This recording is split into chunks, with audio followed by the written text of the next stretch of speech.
Makanya saya ini jenis kiai yang jarang istighfar. Ini bukan karena sombong. Saya ulang lagi, bukan karena sombong. Saya itu pengagum Sufyan Ats-Tsauri, itu di antara khasnya itu jarang berdoa. Ketika ditanya, kenapa kamu jarang berdoa? Assalamualaikum warahmatullahi wabarakatuh. Nahmaduka ya ghafuru ya syakuru wa salli wa sallim barik ala sayyidina wa ala Muhammadin wa ala alihi wa sahbihi asma'in amma ba'du. Ini alhamdulillah kalau sakit bayar utang ini sama Habib Jinten, karena beliau pernah rawuh di mbah saya di Fakhriyah.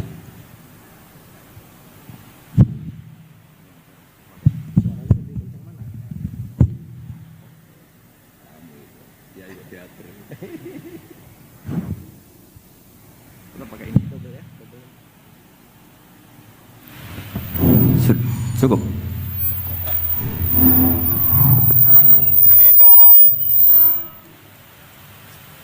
Bon, cekap saja. Terus dulu 3 tahun yang lalu kalau nggak salah beliau rawuh di Pondok Fakhriyah, itu milik mbahnya Ki Hamid Pasuruan, juga masih mbah saya, Ki Abdullah bin Umar. Mbah saya namanya Fatimah binti Idris bin Umar. Masih ingat saya ketika itu beliau menyebut satu ayat, wattaba'tu millata abai. Ini kata beliau Ustadz Mansur, umumnya orang tuh ingat kehormatan bapak-bapaknya yang keren-keren. Kata Habib Jinten, baca wattaba'tu, yang penting tuh ikutnya, bukan bapaknya. Saya masih ingat. Terus Gus-Gus diem semua, sadar kalau dimarahin Habib Jinten. Jadi, ya Gus-Gus diluk semua, tak tanya kenapa diluk. Ini orang dari Jakarta kok marah Gus. Ya itu unik, itu cara istidlal guru-guru kita. Jadi kalau wattaba'tu millata abai, kata beliau rohnya itu di wattaba'tu itu. Ittiba awal cuma istakhir badai. Ittiba awalan baru bangga dengan bapak-bapaknya. Jangan bangga dulu nggak ittiba gitu. Jadi alim dulu baru bangga Habib Jinten. Jangan bangga muridnya Habib Jinten ndak alim-alim. Gitu Bebe.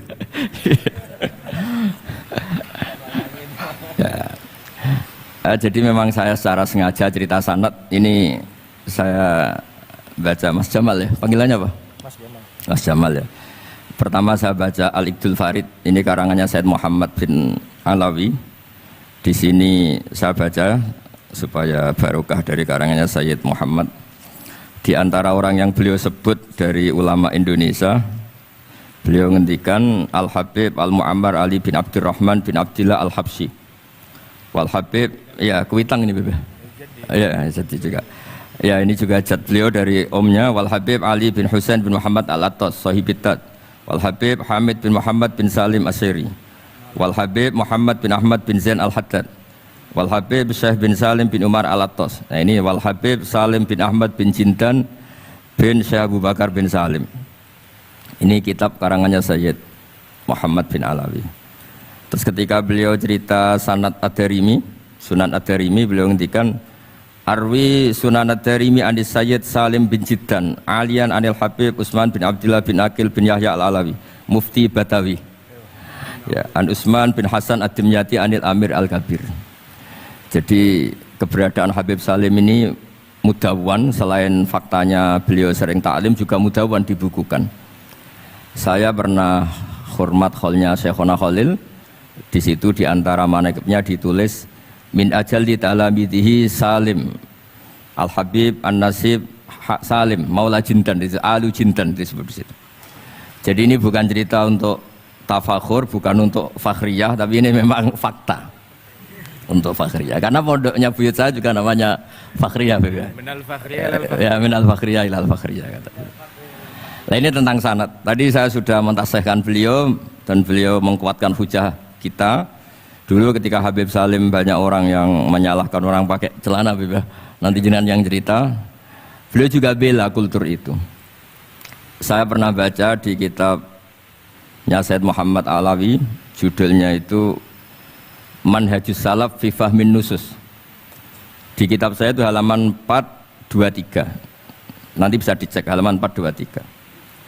Di situ ada kata-kata wa kanat sunnatu Rasulillah sallallahu alaihi wasallam annahu yat'amu ma yajiduhu fi ardi wa yalbasu ma yajiduhu wa yarkabu ma yajiduhu mimma abahahu wa ta'ala.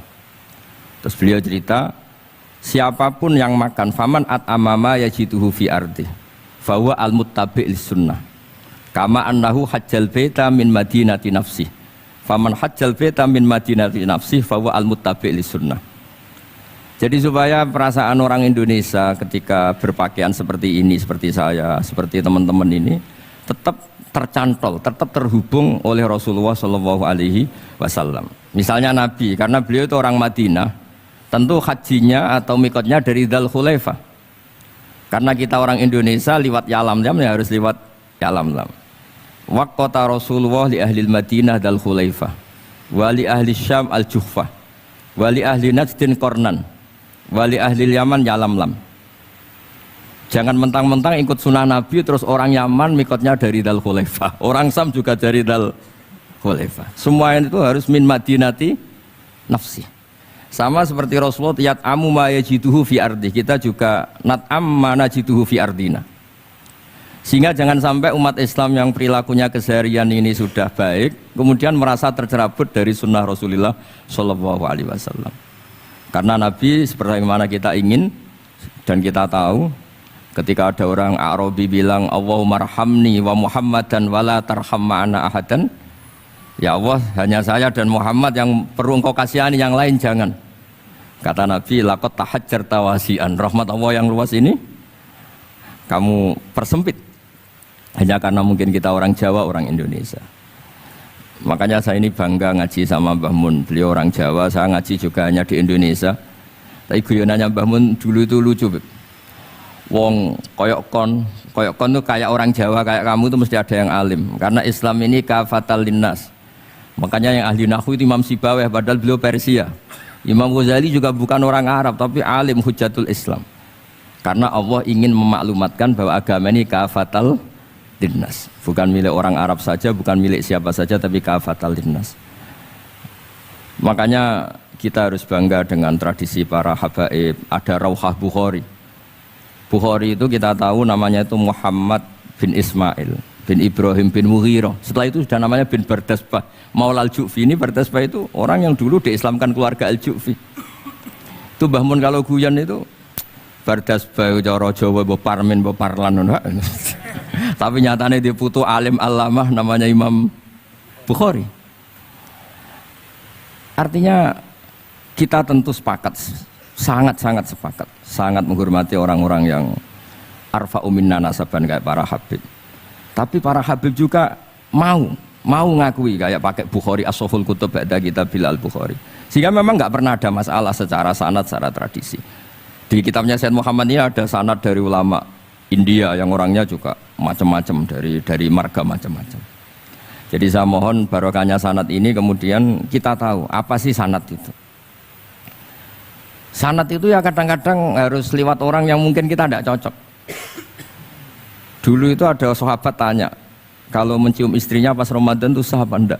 Kebetulan ditanya itu Maimunah. Enggak tanya Saudah karena sangat yakin enggak itu, kalau Saudah itu enggak. Itu Maimunah jawabnya, kalau kita enggak ngalamin, coba tanya Aisyah yang potensi ngalamin dicium pas Ramadan. Sebetulnya istri yang Nabi itu sama Aisyah itu ya agak gimana yang namanya Doro itu ya rival. Akhirnya tanya, ya Aisyah, gimana hukumnya lelaki mencium istrinya pas Ramadan? Ya dijawab sama Aisyah, qabbalani Rasulullah wa huwa shaim. Yang lainnya nggak bisa jawab, mau nggak ngalami. Jadi sanad tuh kadang ya cocok nggak cocok ya memang itu fakta. Cara mandi junub, mbok kayak apa pinternya sahabat cowok kalau mandi junub ya nggak tahu. Akhirnya tanya sama Sayyidah Aisyah, sama Sayyidah Maimunah. Apapun dekatnya istri Rasulullah, kalau perang ya nggak tahu. Wong itu lelaki. Begitu juga afdhalus sahabah kayak Abu Bakar, kadang harus mendapatkan hadis dari orang-orang yang nyun sewu agak deso, bahkan kadang maula kayak Sauban, kayak Rabi'ah bin Ka'ab. Orang-orang biasa sekali, khodim dulu. Tapi ini kan barokahnya khodim itu tahu keseharian Rasulullah SAW di dalam. Misalnya Anas, apa kenangan kamu dengan Rasulullah? Kenangan saya itu saya khodam tu Rasulullah SAW asyra sinin. 10 tahun saya itu tidak pernah melakukan sesuatu, ditanya Nabi lima sonakta walali se'in taraktu lima tarakta. Sehingga kalau saya pas baik itu ya gak berani tanya anak dalam saya, ngapain kamu? Ben sawangane pinter anut sunah Rasulullah sallallahu alaihi wasallam. Akhirnya can dalem kula nggih saenake beb gemrang ora tau ditakoki. Jadi hal-hal seperti ini itu keseharian yang harus kita suka. Di antaranya lagi, inna min khiyari ummati fima nabba'ani al-malul a'la. Kauman yathakuna jahron. Di antara nanti umat pilihanku adalah orang-orang kalau tertawa itu keras sekali. Kauman yathakuna jahron. Itu dulu juga, padahal ada riwayat kasratud dhahki tumitul qalba. Banyak tertawa itu bisa mematikan hati. Tapi ini juga dilawan, kalau banyak cemberut bisa frustasi. Nah, sehingga di ilmu ini cerita saya nanti di tasnya Habib Jindan. Semoga nasinya bener, saya tamu pasti dihormati. Nggak penting bener ndak itu nggak penting. Yang penting tamu itu dihormati. Ya kebetulan saya ini tadi kan hormat mbah saya, masih mbah saya Mbah Mutamakin di Hajan. Terus pagi tadi hormat buka luar di Sunan Kudus. Jam 7 saya tadi di Kudus. Ya akhirnya sama teman-teman difasilitasi, disuruh naik pesawat tadi jam 11 tadi. Tapi saya tidak capek karena memang saya senang cerita sanad. Tapi yang lucu-lucu saja, nanti yang serius jangan saya, yang lucu-lucu saja. Biar lucu sampean tuh tidak ngawur, tapi ada sanadnya. Ada seorang mufassir yang bilang ketika nafsiri wa annahu wa adhaka wa abka. Allah itu zat yang memberi kamu tertawa. Mbok kamu ingin susah, tidak akan tertawa. Tapi kalau Allah menghendaki ya tertawa aja. Ada orang miskin frustasi, maunya gak tertawa. Tahu-tahu jalan-jalan ngerti badut, ya akhirnya tertawa. Ya karena adhaka itu fi'lullah. Kalau Allah menghendaki mau apa? Karena adhaka itu fi'lullah. Gak bisa. Orang yang baru seneng kayak apa, gak ingin nangis. Tapi kalau Allah menghendaki wa abka, dinangiskan ya tetap menangis. Wa anna wa adhaka wa abka. Karena kita ini semua adalah objek oleh kudrahnya Allah Subhanahu wa ta'ala. Saya itu sebenarnya paling tidak ingin ngaji bareng Habib tuh. Selain kalah nasab ya kalah ganteng. Ya tapi ditakdir mau apa? Mau apa? Ya sudah sami'na wa ata'na. Jadi saya saat ini tidak cari pahala benar, tapi pahala tawadhu karena diundang ya. Saya sudah penting benar salah, penting tawadhu. Jadi saya tadi sedang rayu sama Allah, ya Allah, saya kali ini tidak cari benar, cari tawadhu. Sudah mesti pahalanya besar tawadhu itu. Jadi supaya Islam ini gampang ya. Saya pernah cerita ke kiai yang khusyuk. Kalau sholat lama sekali, tak ceritain hadis. Nabi itu gak pernah menegur orang yang sholat cepat. Yang ada itu sanad negur sholat lama. Terus tak ceritain hadisnya Mu'ad, tertawa-tawa deh. Gus kamu itu raan kok masih punya dalil. Saya punya sanad. Ada nggak sanad Nabi negur orang yang baca surat pendek? Nggak ada. Yang ada itu yang baca surat panjang. Nanti bisa direvisi sama Habib Jitin kalau nggak cocok, tapi ini yang rileks karena potongan Islam Jawa ini kalau tidak berat nggak akan kuat. Jadi ya sudah, inna minkum munafirin katanya Nabi. Sholat yang terlalu lama itu munafir kata Nabi. Afattanun anta ya Mu'ad, kamu bikin umat ini nggak nyaman karena kalau kamu jadi imam itu lama sekali. Ini alhamdulillah betul, hadis ini harus kita hafal betul. Nah, supaya Islam ini meskipun pilihan-pilihan keseharian itu ada sanad itu saja kepentingan saya. Yat amu ma yajiduhu fi ardi wa yalbasu ma yajidu wa yarkabu ma yajidu.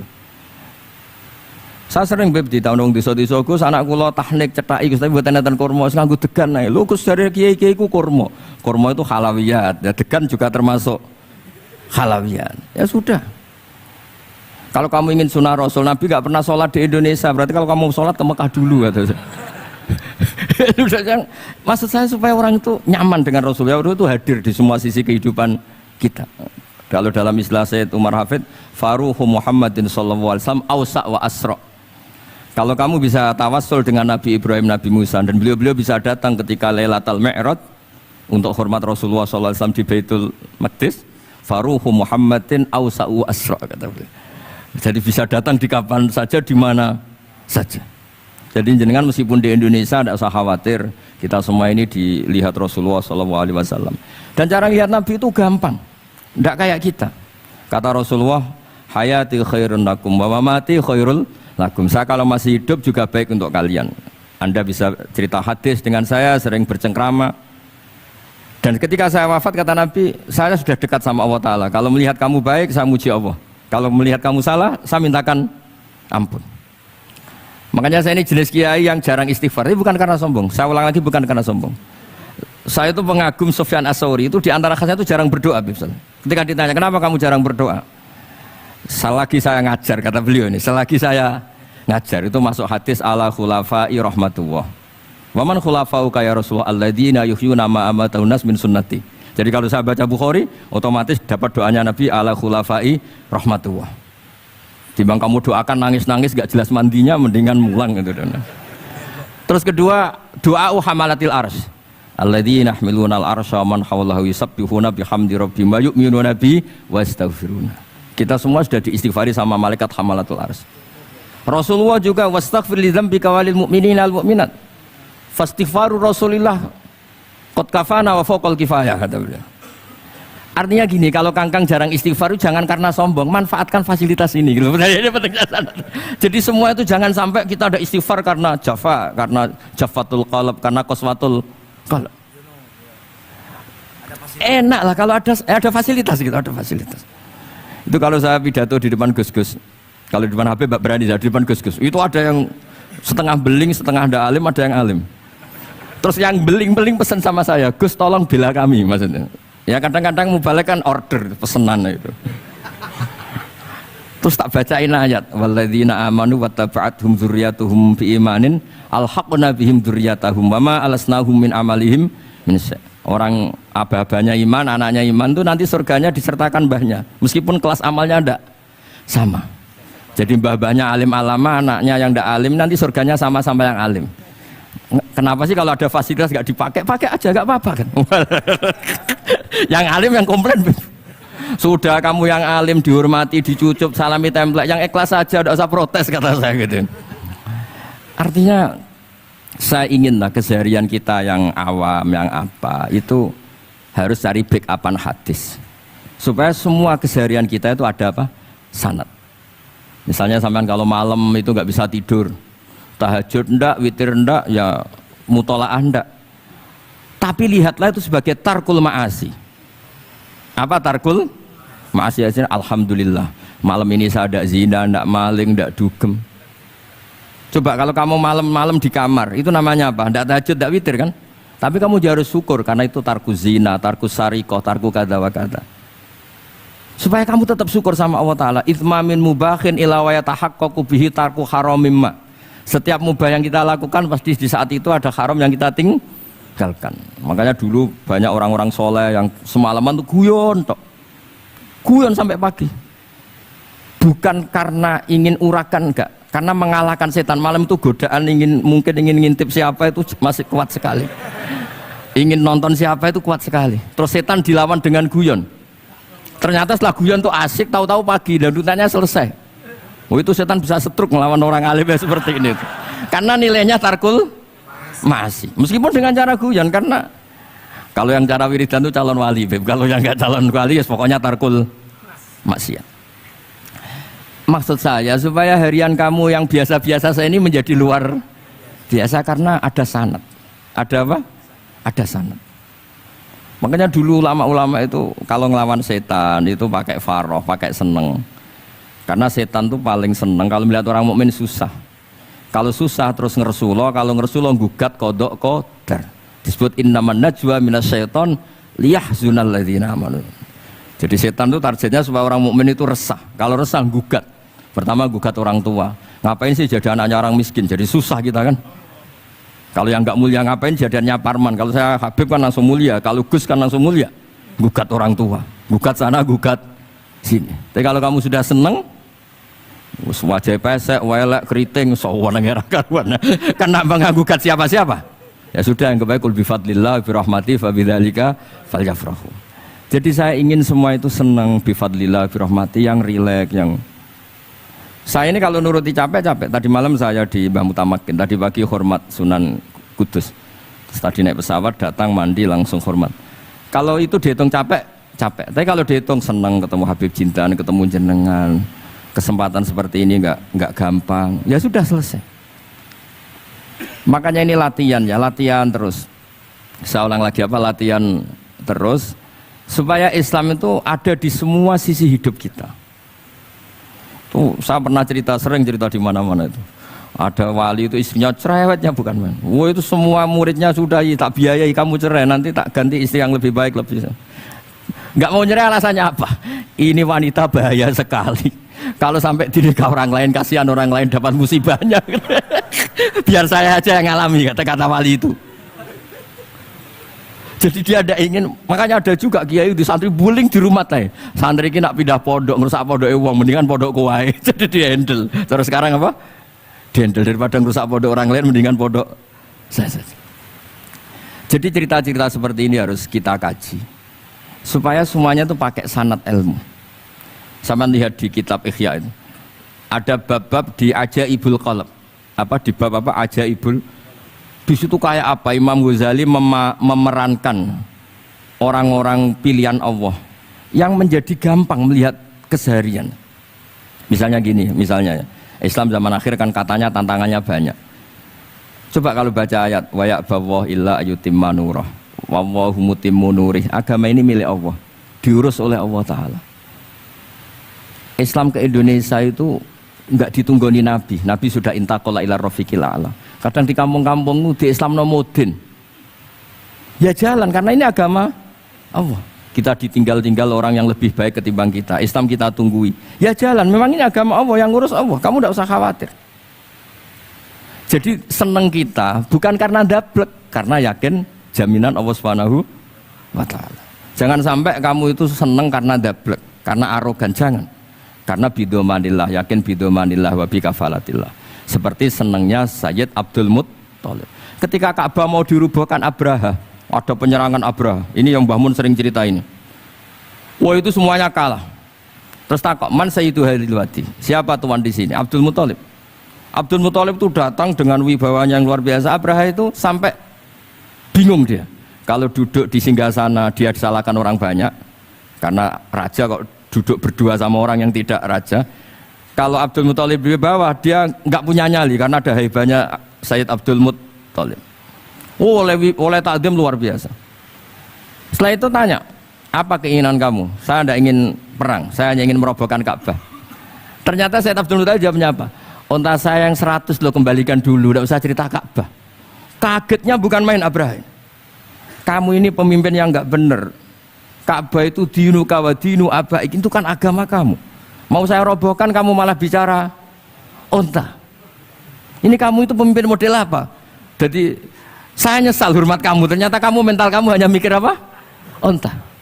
Tapi jamnya Abdul Muttalib itu unik. Inna lihadal bait rabban hamaluk. Onta itu milik saya, kembalikan dulu. Kalau Ka'bah itu milik Allah, nanti diurus yang punya. jadi di balik seenaknya itu ada tauhid yang luar biasa.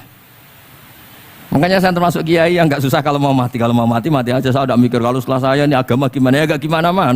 Agamanya Allah Ta'ala. Jadi dibalik, ya secara lahir kan seenaknya. Ternyata innal yadal bait rabban hamahu. Kabeh itu ada yang punya, nanti biar diurus yang punya.